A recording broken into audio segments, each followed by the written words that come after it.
tal amigos de Semanario N22? Mi nombre es Wemansin y quiero invitarlos a que nos acompañen a nuestra emisión del día de hoy. Atendemos la recomendación de quédate en casa y nosotros, el equipo de Noticias 22 Digital, mismo que hace Semanario, también nos vamos a casa, pero no paramos, tenemos contenidos para todos ustedes. También si está interesado específicamente en la pandemia de COVID-19, los invitamos a que nos visiten en este momento para tener la más oportuna y fluida información. Vamos a comenzar con el tema del día de hoy que tiene que ver con miedo y con derechos humanos. Es muy sano tener miedo y es más sano aceptarlo. ¿Y qué pasa con los más pequeños de la familia? ¿De qué manera el confinamiento puede afectar en su carácter? Bueno, a continuación tenemos una propuesta para ustedes, un libro que nos ayuda a enfrentar el encierro.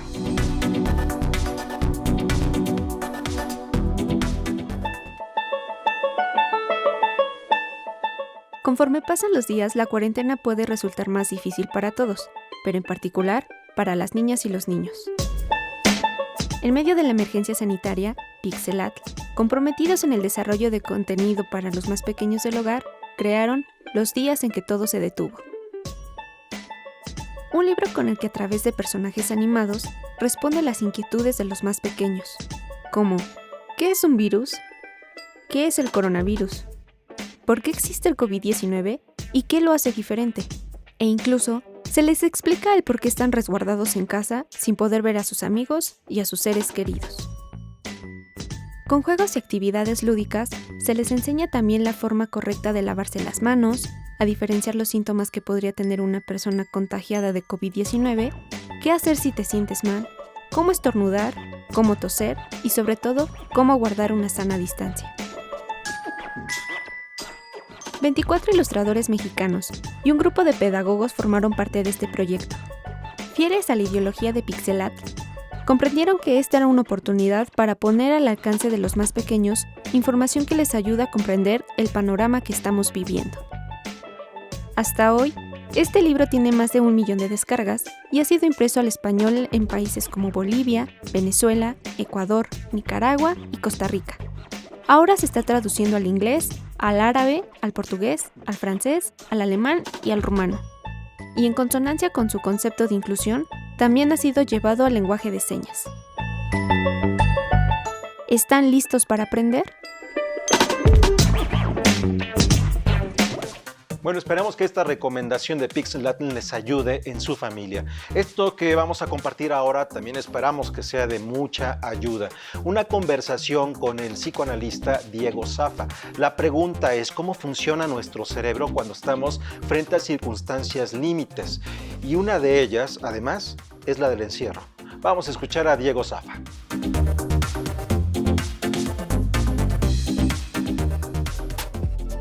¿Cómo reacciona nuestra mente frente a los cambios a los que nos enfrentamos durante el confinamiento? ¿Cómo pensarse en lo individual y frente a la idea del otro? Muchas son las preguntas que surgen en torno a este proceso por el que estamos pasando. El quédate en casa tiene muchas implicaciones en la construcción de pensamiento, de ideas, de realidades. Es un desencuentro con el otro cercano, una confrontación con uno mismo y la posibilidad de poder seguir pensándonos en colectivo desde el aislamiento. Todos los ensayos que podríamos hacer del desamparo, ¿no? de buscar una respuesta, siempre son como muy, ¿cómo decirlo?, anticipados, ¿no? Entonces también por eso no podemos realmente construir algo de lo que nos está pasando. Y frente al desamparo buscamos figuras que nos den respuestas, pero a veces ni en el mismo estado ni los mismos países primermundistas pueden decir acerca de lo que estamos viviendo, ¿no? Entonces se vuelve más ríspida la situación. El aislamiento muchas veces sucede por decisión propia, pero el confinamiento es impuesto. Frente a esta escena terrorífica que nos afecta a todos, en un sentido global, ¿no?, a todo el mundo, hay quienes responden de diferente manera, ¿no? Cada quien hace de problemáticas globales, universales, formas particulares de cómo enfrentarlo. Estoy pensando que hay personas que seguramente van a ser mucho más felices de no ver tanto tiempo a su familia, ¿no? O que les cuesta mucho trabajo el contacto social. Hay quienes sí van a entrar en pánico. Habrá que pensar también la necesidad del contacto físico, ¿no? El cuerpo como presencia, ¿no? El cuerpo como presencia y no como digitalidad, no como una imagen digital que se puede borrar. Como el cuerpo es más allá de una imagen digital. Cómo pensar el cuerpo como una presencia y la necesidad que tenemos para tocarnos, ¿no? Además del encierro, nos enfrentamos a los miedos, algunos que siempre han estado ahí y otros nuevos. El miedo al otro, el miedo al contagio, el miedo al virus entendido como lo foráneo y que se decanta al migrante, y el miedo también al estar afuera. Habría que pensarlo desde la paranoia, ¿no? Desde el tipo clínico de la paranoia es interesante, pero también desde fenómenos sociales, tal como apunta Freud en Psicología de las Masas y el Análisis del Yo, en donde él piensa como paralelo al amor que se puede crear en una comunidad, ¿no? Cómo nos construimos como una hermandad. Siempre va a haber un punto de exterioridad en donde el otro funciona como una alteridad en donde nosotros podemos decir nosotros somos, a diferencia de lo que no somos. Sin duda, este cóctel de emociones que se generan al estar adentro es normal, y en cada uno de nosotros tendrá un efecto distinto. Una de esas emociones puede ser también la sensación de pérdida de libertad, de pérdida en sí. Podemos instalarnos en la melancolía o bien afrontarla a través del duelo. Lo ideal sería esto último. Cuando podemos hacer de la pérdida una posibilidad para construir nuevas formas de vida, nuevos vínculos, nuevas relaciones, estaríamos construyendo un trabajo de duelo. Es momento de hacer una pausa, pero queremos invitarlos primero a que saquen su teléfono celular. ¿Ya lo tienen a la mano? ¡Listo! Bueno, aquí donde estoy señalando está un código QR que los va a llevar directamente a la página Noticias 22 Digital con todos los contenidos a propósito de la pandemia COVID-19. Esto es las alertas, recomendaciones, cómo se vive en el mundo, cómo lo vivimos el día a día y también las alternativas para que a pesar del encierro sigamos sintiendo y sentirnos próximos. Así que la invitación es que también vea este espacio en donde estamos trabajando todos los amigos de Semanario N22. Vamos a hacer una pausa y al regresar tendremos confinamiento y derechos humanos.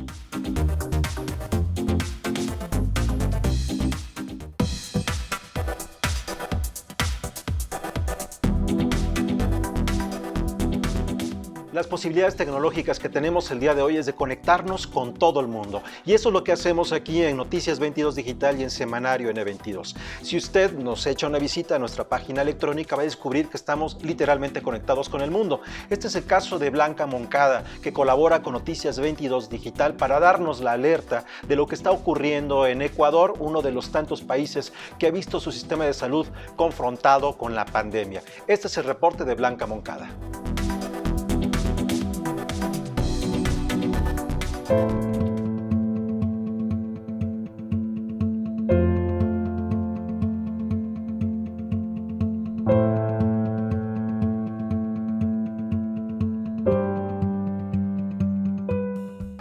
Como ustedes pueden darse cuenta, nadie cumple con los protocolos que se están estableciendo.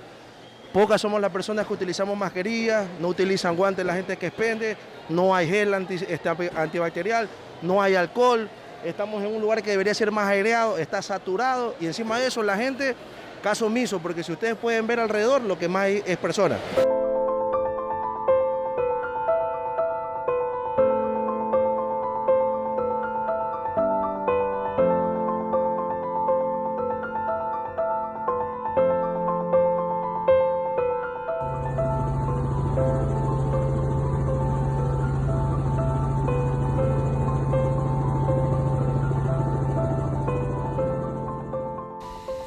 Soy la responsable de haber impedido que el vuelo de Iberia aterrice en Guayaquil con 11 tripulantes llegados de Madrid. Sí, soy la responsable. Soy la responsable de proteger mi ciudad y si tengo que hacerlo de ustedes o a la fuerza, lo haré.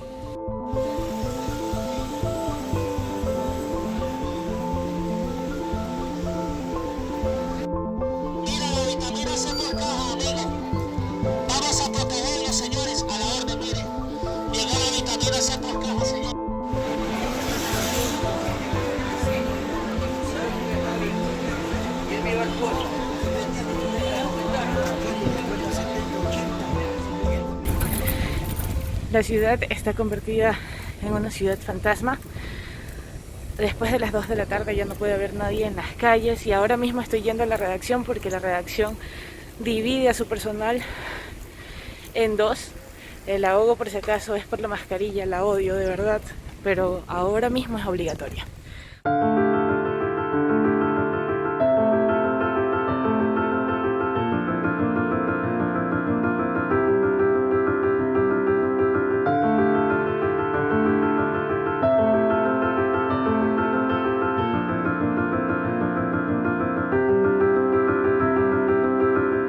Esta es una de las realidades que más aqueja a la ciudad en este momento a propósito de que no pudimos contener el virus y no pudimos contenerlo desde los primeros contagios porque no se respetó el cerco epidemiológico y porque las personas que llegaban de otros países no guardaban su cuarentena.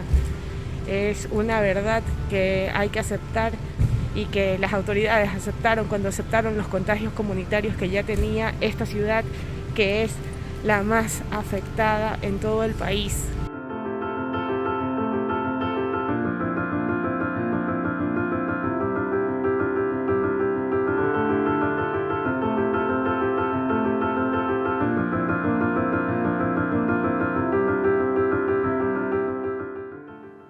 Duele mucho ver cómo se están yendo personas cercanas, amigos, colegas, parientes, vecinos.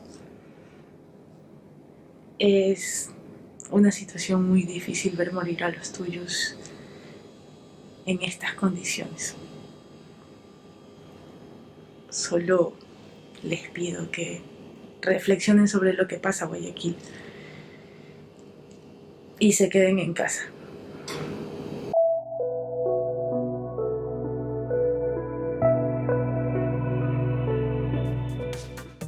Como hemos visto en el caso de Ecuador, la pandemia nos confronta. Estamos frente a la oportunidad de dar lo mejor o lo peor de nosotros mismos.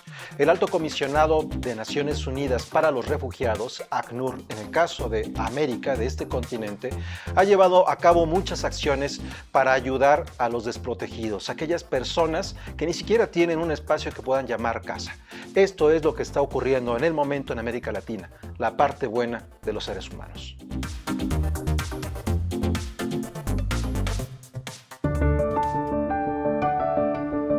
Las personas desplazadas en todo el mundo están en mayor riesgo conforme se propaga la pandemia del coronavirus. ACNUR, el Alto Comisionado de las Naciones Unidas para los Refugiados y las organizaciones que colaboran toman medidas para mantener a salvo y seguras a las personas en vulnerabilidad. En América Latina, estas son algunas de las acciones. Brasil. Se apoya a las autoridades brasileñas en la construcción de un centro de salud en Boa Vista, en el norte de Brasil. Colegas y socios brasileños comparten consejos para lavarse las manos con refugiados venezolanos. Chile.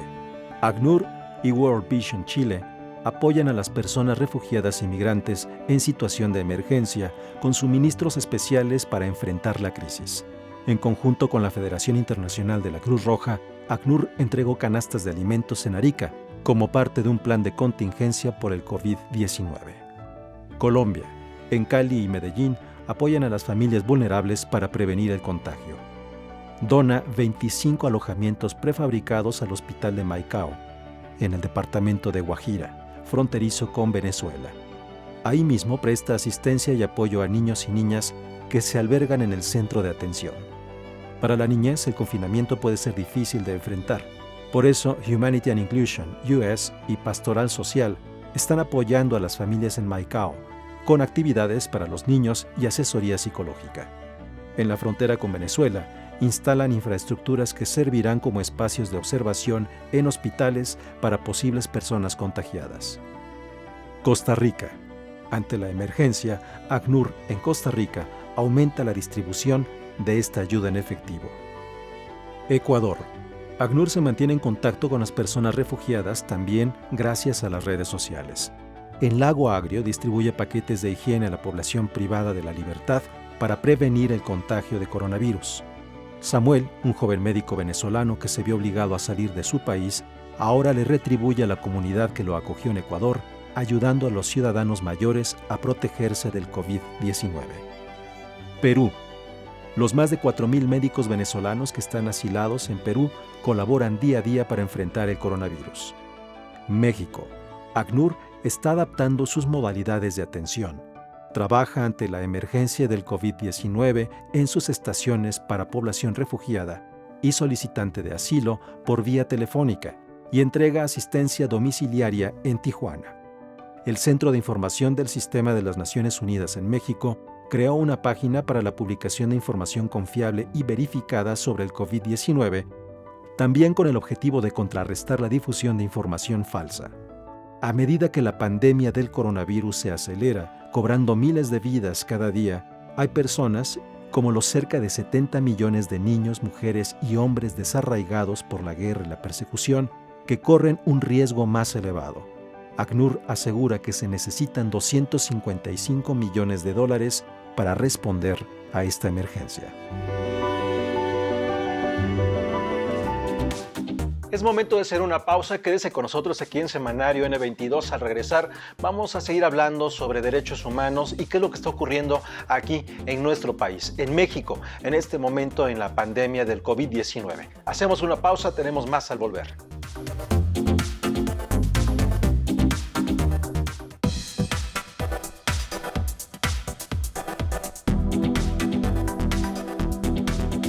Continuamos aquí en Semanario N22 en Quédate en Casa. La pregunta que hemos planteado durante este programa es ¿qué ocurre durante esta pandemia con los sectores más desprotegidos? Vamos a ver, en el caso de la Ciudad de México, un centro que ha trabajado desde hace muchísimos años, el Caracol. ¿Cuáles son las acciones que tienen en este momento frente a las personas que viven en situación de calle?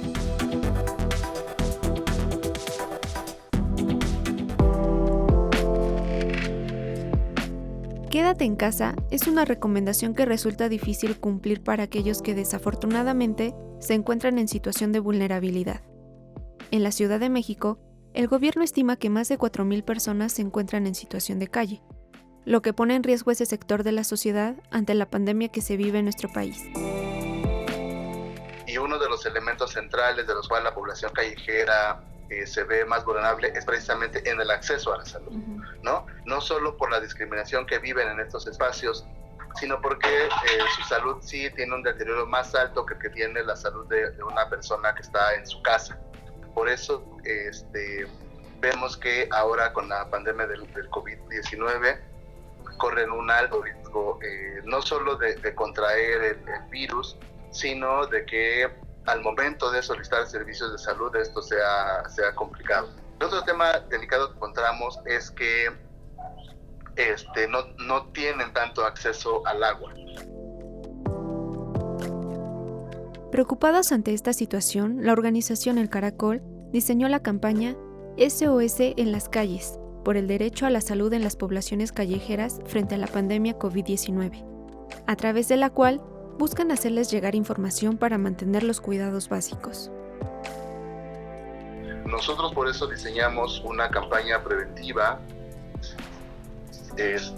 cuando vimos que iba a entrar la fase 1 de contingencia, para llevar información a las calles para que la población supiera qué era este virus, de qué se trataba, pero que además tuviera insumos como gel, jabón, conociera la técnica de lavado de manos. Nos dimos cuenta que nadie de ninguna autoridad, ningún servicio de salud les había visitado para prevenirles. Y lo que nos llama la atención de esta campaña tenían información errónea sobre lo que significaba el virus. Muchos de ellos y de ellas decían que el virus no existía, que el virus era un invento de Estados Unidos, que era una cortina de humo. Esto está en muchos grupos de la sociedad, pero que esté en la población de calle los coloca a ellos en mucho mayor riesgo, puesto que ellos no tienen dónde resguardarse. Y es que después de que se declarara en la Gaceta Oficial de la capital que se suspenderían las actividades en los establecimientos no esenciales, entre los que se encuentran los servicios de hospedaje, muchos integrantes de este sector de la población se quedaron sin un lugar donde protegerse.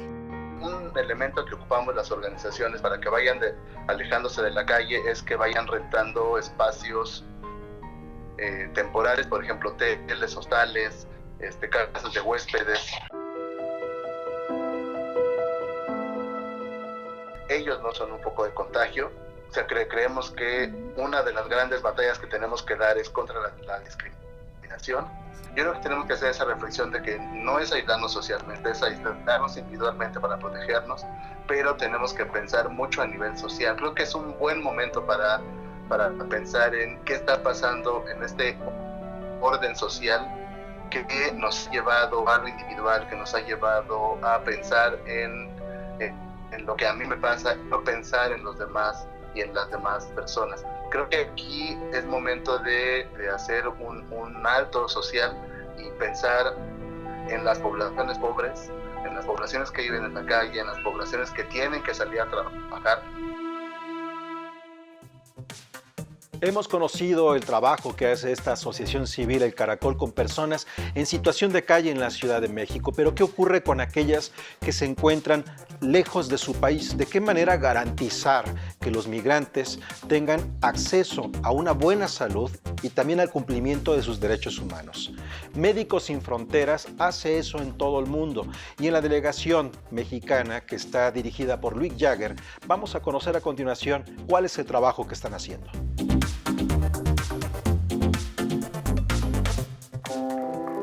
Desde 2008, Médicos Sin Fronteras se encuentra de manera permanente en México.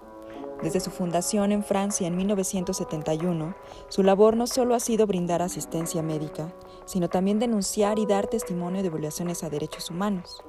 ¿Cómo ha cambiado su participación en México frente a la pandemia de COVID-19? Ha cambiado porque la prioridad para nosotros aquí en México o en todo el mundo de no exponer a nuestro staff es fundamental y que no seamos un factor de propagación de la pandemia. Aquí en México, por ejemplo, apoyando a los albergues de migrantes para que ellos puedan organizarse para prevenir la propagación del virus dentro de su espacio. Y donde tenemos una intervención mucho más específica hoy es en Matamoros, en el campo de refugiados. Luego de la declaración de Isabel Beltrán, coordinadora médica de esta organización, sobre la forma en que el COVID-19 se ha usado como argumento para evadir obligaciones internacionales sobre los migrantes, ¿qué ha observado Médicos Sin Fronteras? Esto es aún peor, son muchos de los migrantes que nosotros ni siquiera podemos ver, porque tomando la excusa del COVID, el gobierno de los Estados Unidos de América ha decidido que no iba a respetar sus obligaciones al frente del derecho internacional y entonces cualquier persona que entra de manera legal en el territorio de Estados Unidos para pedir asilo, ahora lo retornan el mismo día a México. Y lo que hemos visto es que esta gente, una vez que entran en México, les ponen en un bus y lo mandan, antes de lo que sabíamos, pero no era muy claro, lo mandaban a Tapachula y parece que ahora lo mandan a otras estaciones migratorias en el país. En este momento tenemos una inquietud particular para el campo de refugiados de Matamoros, donde todavía hay, no se sabe exactamente cuántas personas, pero más o menos 2.000 personas en condiciones muy básicas. No encuentro la buena palabra porque es menos que básica. ¿Por qué ponemos a esta gente en cárceles? Les llaman estaciones migratorias o centro de no sé qué en Estados Unidos, pero al final son centros de privación de libertad. La gente acaba pensando que son criminales, ¿sabes? Pero no son criminales. Es que no fueron los migrantes hondureños que trajeron el virus, o aún menos los de Angola que viajan durante meses, que cruzan el Darién para llegar aquí y a Estados Unidos. No fue de aquí que vino el virus. El virus viajó con turista y businessman. Claro. Sí. Son los ricos que han movido este virus alrededor del mundo. Y es un escándalo de estigmatizar así a los más vulnerables en esta crisis. La ONU ha instado a líderes mundiales a proteger los derechos humanos de grupos vulnerables frente a la pandemia de COVID-19. En este grupo se encuentran justo los migrantes y los solicitantes de asilo. La situación está cambiando día a día. Nuestro llamado es: no son criminales. Déjenle ir, ¿sabes? Y después que se encuentren otras formas de ayudarlos. Nuestra preocupación, otra que es que tampoco entramos en una lógica de deportación forzada. Sí. De los migrantes que están aquí a los países de Guatemala, de Honduras o de Salvador. Médicos Sin Fronteras tiene una red de acción en 70 países. Con este panorama, ¿qué evaluación hacen de la estrategia que ha implementado México para el tratamiento de la pandemia? Nosotros no tenemos la expertise interna para decir al nivel de un país o al nivel de un continente esto es la buena política o esto no es la buena política. Nosotros somos un poco tuercos, atendemos a pacientes, dónde están y dónde estamos, ¿sabes? No vamos mucho más allá de eso. Lo que sí yo sé, y lo que Médicos Sin Fronteras sabe, porque 50 años respondiendo a epidemias no las ha aprendido, una epidemia no se vence en el hospital, se vence en la comunidad.